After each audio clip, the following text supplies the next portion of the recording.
ফিলিস্তিনের অবরুদ্ধ গাজায় গণহত্যা চালানোর জন্য মানুষকে অনাহারে রাখাকে অস্ত্র হিসেবে ব্যবহার করছে ইসরায়েল। এমন মন্তব্যই করেছে যুক্তরাজ্য ভিত্তিক মানবাধিকার বিষয়ক আন্তর্জাতিক সংস্থা অ্যামনেস্টি ইন্টারন্যাশনাল। এছাড়া গাজায় শিশুদের জন্য পরিস্থিতি খুব ভয়াবহ বলেও জানিয়েছে সংস্থাটি। বৃহস্পতিবার এক প্রতিবেদনে এই তথ্য জানিয়েছে বার্তা সংস্থা আনাদোলু।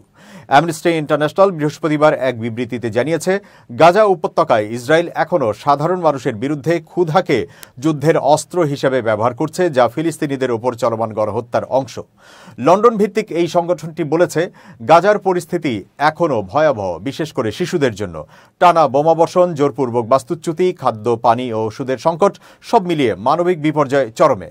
অ্যামনেস্টির সেক্রেটারি জেনারেল অ্যাগনেস কালামার্ড বলেছেন, ইসরায়েল যে জীবনধারণের মৌলিক চাহিদাগুলো ইচ্ছাকৃতভাবে ধ্বংস করছে তা আসলে শারীরিকভাবে ধ্বংস করে ফেলার এক কৌশল। তার ভাষায়, এই অবস্থা গণহত্যার সংজ্ঞার মধ্যেই পড়ে।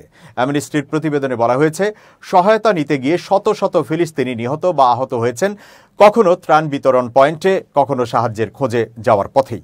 তাদের ভাষায়, ইসরায়েলের পরিচালিত গাজা হিউম্যানিটেরিয়ান ফাউন্ডেশন ত্রাণ ব্যবস্থা প্রকৃতপক্ষে একটা ফাঁদে পরিণত হয়েছে। ক্ষুধার্ত মানুষ সেই ফাঁদে পড়ে প্রাণ হারাচ্ছেন। প্রতিদিন শত শত সাহায্যবাহী ট্রাক গাজার বাইরে অপেক্ষা করলেও ইসরায়েলের অনুমতি না মেলায় সেগুলো ঢুকতে পারছে না। এদিকে 2023 সালের অক্টোবর থেকে শুরু হওয়া যুদ্ধের পর এখন পর্যন্ত কমপক্ষে 66 শিশু অপুষ্টিজনিত কারণে মারা গেছে বলে জানিয়েছে অ্যামনেস্টি। আরও বহু শিশু অসুখে ভুগে মারা গেছে, যেগুলো প্রতিরোধযোগ্য ছিল যদি সেখানে খাবার ও ওষুধ থাকত। উদাহরণ হিসেবে 4 মাস বয়সী জিনান ইস্কাফি নামে এক শিশুর মৃত্যুর তথ্য তুলে ধরা হয়। ছোট্ট এই শিশুটি দুধের অভাবে অত্যন্ত পানি শূন্যতা ও অপুষ্টিতে মারা যায়। গাজা শহর ও খান ইউনিসের হাসপাতালগুলোতে প্রতিদিন যে শিশুরা স্বাস্থ্য পরীক্ষায় আসছে, তাদের প্রায় 15% মধ্যে গুরুতর বা মাঝারি অপুষ্টির লক্ষণ দেখা যাচ্ছে। চিকিৎসকরা বলছেন, প্রাথমিক চিকিৎসার পরেও অনেক শিশু আবার অসুস্থ হয়ে ফিরছে, কারণ ক্যাম্পের পরিস্থিতি আরও খারাপ। এছাড়া চিকিৎসকরাও বিপদে রয়েছেন। নিজেরাই বাস্তুহারা ও অপুষ্টিতে ভোগা অনেক চিকিৎসক তাদের অসহায়ত্বের কথা জানিয়েছেন।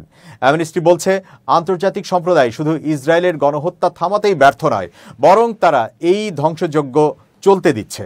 সংস্থাটি জোর দিয়ে বলেছে, ইসরায়েলের জন্য সব ধরনের সামরিক সহায়তা বন্ধ করতে হবে, মানবাধিকার লঙ্ঘনের সঙ্গে জড়িতদের সঙ্গে বাণিজ্য ও বিনিয়োগ নিষিদ্ধ করতে হবে এবং যেসব ইসরায়েলি কর্মকর্তা অপরাধের সঙ্গে জড়িত তাদের উপর নিষেধাজ্ঞা দিতে হবে।